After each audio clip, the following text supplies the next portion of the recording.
Shalom and welcome to day 24 of our Omer account, and this is the Rabbi's blog from Adat Yeshua Messianic Synagogue in Norwich. Thank you for joining with us today as we continue to explore thoughts and ideas, one-off thoughts, things to chew over as we're going through our Omer account, just short ideas and so on. And this morning we were doing one of our conversion classes here in the synagogue. And this thought actually came up during our discussion this morning in an interesting way, because we were looking at the transition of building the Mishkan into the temple, and then from the temple, the transition into the synagogue, and how that happened through Babylon and so on. But one of the concepts that came up, and one of the ideas that came up, was really about how we function within the temple and what the similarities might be within the synagogue structure and so on. And one of the people in the group came up with this and had a question. Just said, well, he said, the way I look at it is quite simple. He says, imagine you're going into a hospital, and I quote him here. He said, imagine you're going into a hospital and the surgeon is about to operate on you, and takes you in, and there you are, you're semi knocked out already and laying on the table, and the surgeon rushes in and he's still putting his gowns on, and he's pulling on his gloves with his teeth, and the nurses are swabbing him down very quickly, and he's still got his pods in his ear where he's listening to some music because he's just driven up and parked the car outside. Now I wonder, at that point when you're laying on the table, would you then think to yourself, I'm really glad he's doing the surgery today. I think I'm really confident about this. I'm going to be just fine. Or would you maybe at the back of your mind think, is he ready? Is he prepared? Is he able even to do this surgery on me right now? And isn't it crazy when we think about it in this way? And yet we expect somehow to blunder into God's presence on a Shabbat morning. We roll out of bed and we're brushing our teeth and we're just grabbing some clothes on, and, we move half dreary and half sleepy to synagogue, and we rock in, and you know what? We can get halfway through the service and we've done all the Shema and the prayers. We've had our first worship set, and maybe it's even as far as reading from the Torah. And suddenly you begin to wake up and think, yeah, thank you, Lord. I'm here. I'm good. I'm ready for you now.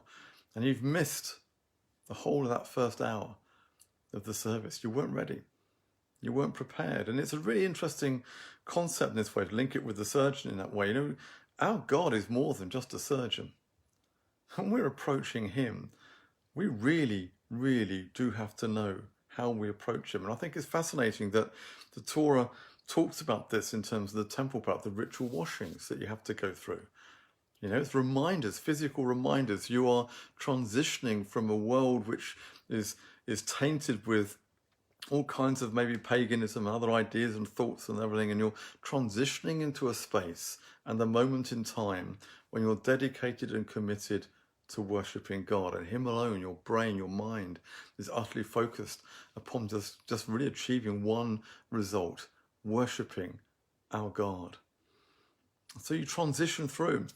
We see it with the different courts of the temple and so on. It's a drawing closer to God. And yet we have in our modern times this kind of image so often. I think it's very, very sad when, God is somehow our best mate and our buddy, and we rock up and we think, hey, what is a high five God as we walk through the door. We aren't ready to serve him. Honestly, we're not. We're not in that place. We're not in that spiritual condition and state to serve him at that moment. We have to transition into that place. It's somewhat anecdotal, but of course everyone will tell you this is true, that you begin to pray. The moment you begin to pray, your mind wanders off onto a shopping list, or what you've got to do, this, that, and the other, and we go all over the place. We know, when we begin to pray, whether it's our liturgical prayer of the Amidah or whether it's spontaneous prayer, whatever kind of prayer, it takes that moment to reorientate our spirit and our mind and our hearts to actually focusing on the Lord and being there for him as we go through that worship and praise and prayer and petition in that way. We find really is also, I think, interesting enough with the temple and the Mishkan structure in that, as you journey from the outside in towards the Holy of Holies, you hit certain items and articles which are preparing you. And of course, the final article you hit before you get into The Holy of Holies is the altar of the sacrifice. We cannot enter that place of sacrifice and that worship until we've sacrificed. It is vital to what we have to do. Vital as Jews. It's always been our deep understanding that sacrifice is part of worship, our worship. We cannot just remove it and replace it with something else. And as Messianic Jews, of course, we know our sacrifice is Yeshua Mashiachenu. Every time we prepare our hearts and our minds to enter into worship and praise and prayer, we are reminding and should remind ourselves that we can only stand in that place and bring that worship, bring that prayer that we need to, if we are reminded of the sacrifice of Yeshua and have got our head around that we are standing in the validity of that sacrifice at that moment. It changes the way we pray, changes the way that we worship. That's why, as a synagogue, we have the matovu outside in the lobby of our synagogue, that people can pick this up, that it's on a card. They can pray the prayer. It just is a moment of stopping before just walking into the sanctuary. Just take that time to think, I'm about to go and stand before God. I'm about to be in a place where my heart and mind will be utterly focused on Him alone. We need to prepare for that. It doesn't just happen.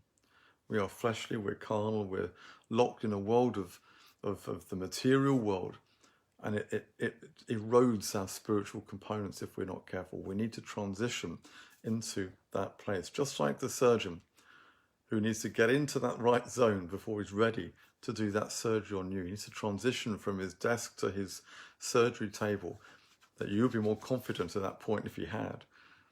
And so too, we need to transition before we approach the great surgeon, the great physician, the Lord our God, and come before Him to worship Him. Thank you for listening to me today. I look forward to seeing you again tomorrow as we continue our Omer account with the Rabbi.